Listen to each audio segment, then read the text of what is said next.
সে অনেক অনেক দিন আগের কথা। এক জঙ্গলে বাস করত একটি টুনি ও তার দুইটি ছানা। টুনি তার ছানাদের নিয়ে খুব সুখেই দিন কাটাচ্ছিল, কিন্তু একদিন টুনির বাসার উপর নজর পড়ল একটি পাজি শিয়ালের। আরে বাহ, এত দেখি টুনির বাসায় দুটো ছানা আছে।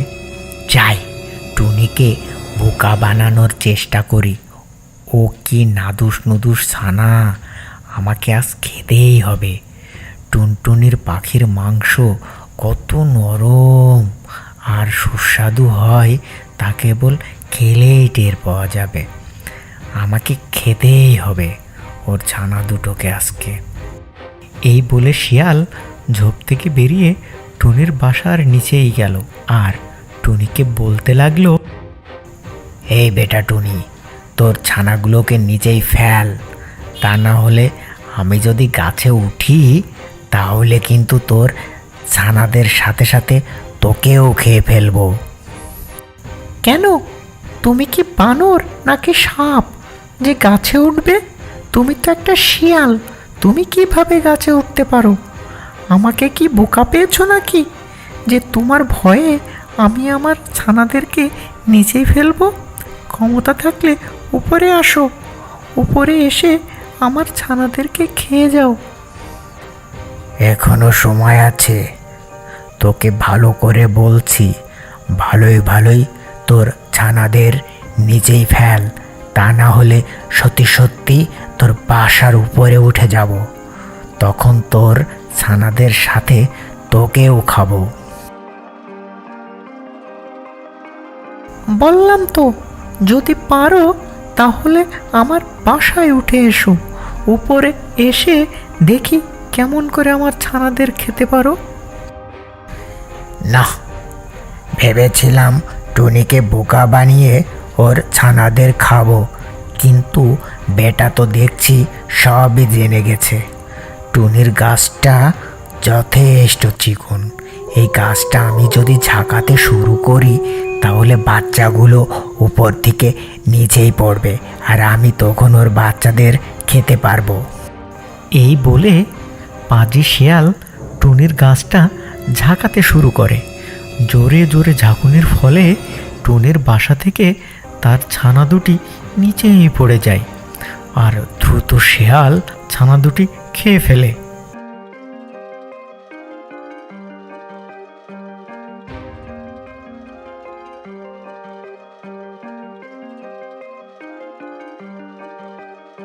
দেখলি তো টুনি, তোর ছানাগুলোকে আমি খেয়েই ছাড়লাম, মাঝখান থেকে তুই বেঁচে গেলি।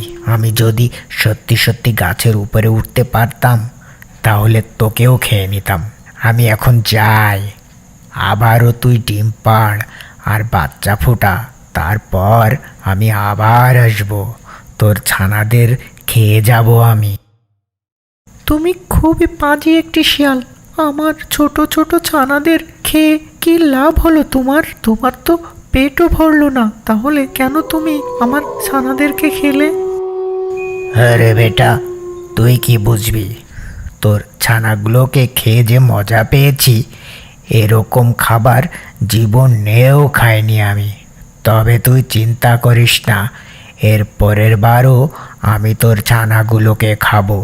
তাড়াতাড়ি ডিম পাড় আর সেই ডিম থেকে নাদুস নুদুস বাচ্চা ফোটা। এই কথা বলেই শিয়াল সেখান থেকে চলে গেল আর টুনি মন খারাপ করে বাসাতেই বসে থাকলো।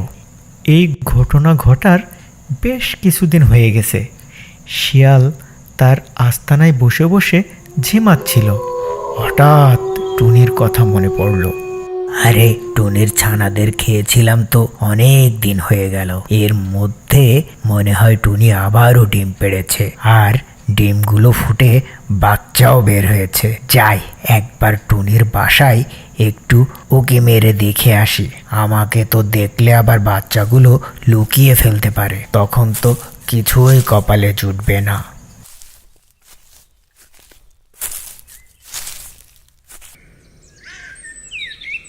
এই বলে শিয়াল গেল টুনির বাসায়।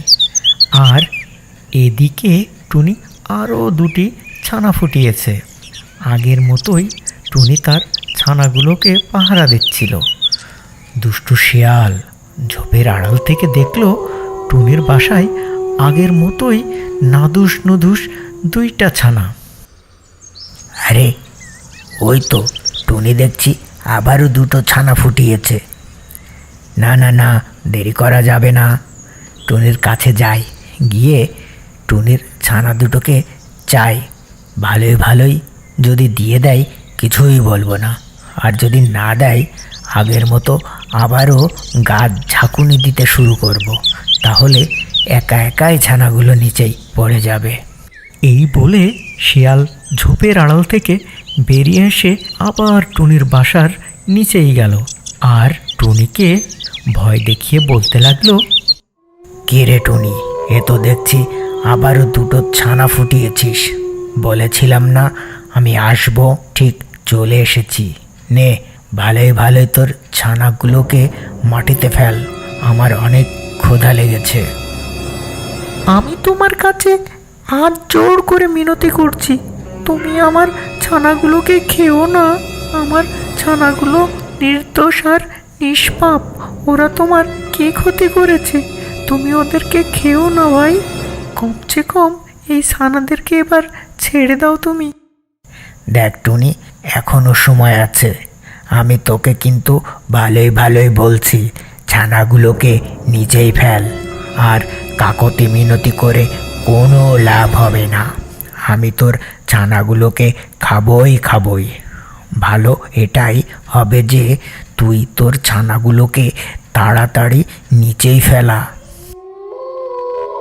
আমি তোমার কাছে হাত জোড় করে ভিক্ষা চাইছি, তুমি আমার ছানাগুলোকে ছেড়ে দাও ভাই। আমার ছোট্ট নিষ্পাপ বাচ্চা, এবার তো বাঁচার সুযোগ দাও তুমি।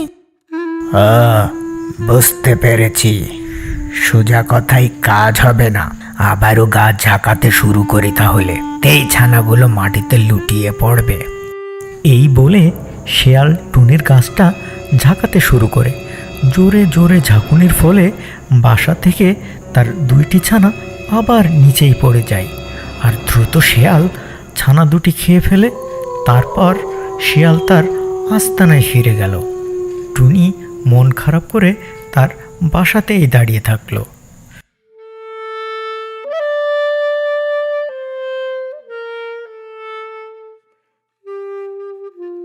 পরের দিন টুনির বন্ধু কাক তার সাথে দেখা করতে আসে। কি হয়েছে বন্ধু তোমার, এত মন খারাপ কেন?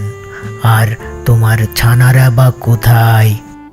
আর বলো না বন্ধু, একটি পাজি শিয়াল আমার ছানাদের খেয়ে গেছে। এর আগেও সে আমার ছানাদের খেয়েছিল, আর আমি কিছুই করতে পারছি না। শিয়াল তোমার বাচ্চাগুলো খেয়ে গেছে, কিন্তু শিয়াল তো গাছে উঠতে পারে না, তাহলে সে তোমার ছানাগুলোকে কিভাবে খেলো? পাজি শিয়াল বুদ্ধি করে এই গাছটি ঝাঁকাতে শুরু করে। গাছ ঝাঁকির ফলে আমার ছানাগুলো নিচে মাটিতে পড়ে যায়, আর তখন শিয়াল ওদেরকে খেয়ে ফেলে। আসলে আমার বাসার গাছটি অনেক চিকন, তাই শিয়াল ঝাঁকাতে পারে। ও, এইবার বুঝতে পেরেছি শিয়াল কি করে তোমার ছানাদেরকে খায়। তা কি ঠিক করবে বলে মনে করেছো?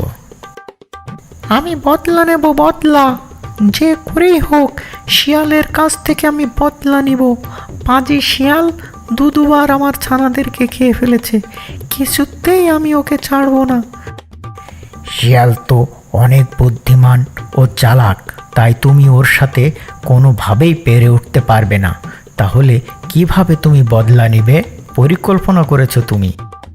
শিয়ালকে আমি যখনই সামনে পাবো তখনই ওর মাথাটা ঠুকরাতে থাকবো, আর ওর মাথা ঠুকরাতে ঠুকরাতে আমি ছিদ্র করে ফেলবো। তাহলে বেটা শিয়াল চরম শিক্ষা পাবে। আরে বোকার মতো কথা বলছো বন্ধু, তুমি যখনই ওর মাথা ঠুকরাতে যাবে তখনই তো ও তোমার কামড়িয়ে খেয়ে ফেলবে, তখন তুমি ওর খাবার হয়ে যাবে। আমার কথা শোনো, শিয়াল যখন ঘুমাবে তুমি তখন ওর একটা ছুরি নিয়ে গিয়ে ওর লেজ কেটে ফেলবে। তাহলে ওই শিয়ালের চরম শিক্ষা হবে। লেজ হচ্ছে শিয়ালের প্রিয় জিনিস। তুমি যদি ওটাকে কেটে ফেলো তাহলে ও আর মুখ দেখাতে পারবে না, আর লজ্জাতেই মারা যাবে। ঠিক বলেছ বন্ধু, এই কাজটাই করতে হবে। শিয়ালের লেজ কেটে দিলে শিয়াল কোনো মতে ওর মুখ দেখাতে পারবে না। তাহলে সুযোগ বুঝে শিয়ালের লেজ কাটতে হবে। এরকম বুদ্ধি দিয়ে কাক সেখান থেকে চলে যায়, আর টুনি একা একা সেখানে ভাবতে থাকে। বন্ধু কাক আমাকে সঠিক বুদ্ধি দিয়েছে, এতে আমারও ক্ষতি হবে না, আর শিয়ালেরও অনেক বড় শিক্ষা হবে।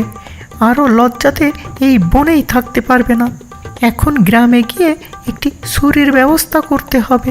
তারপর ওই ছুরি দিয়ে শিয়ালের লেজ কেটে দেব, তাহলেই হবে শিয়ালের উচিত শিক্ষা।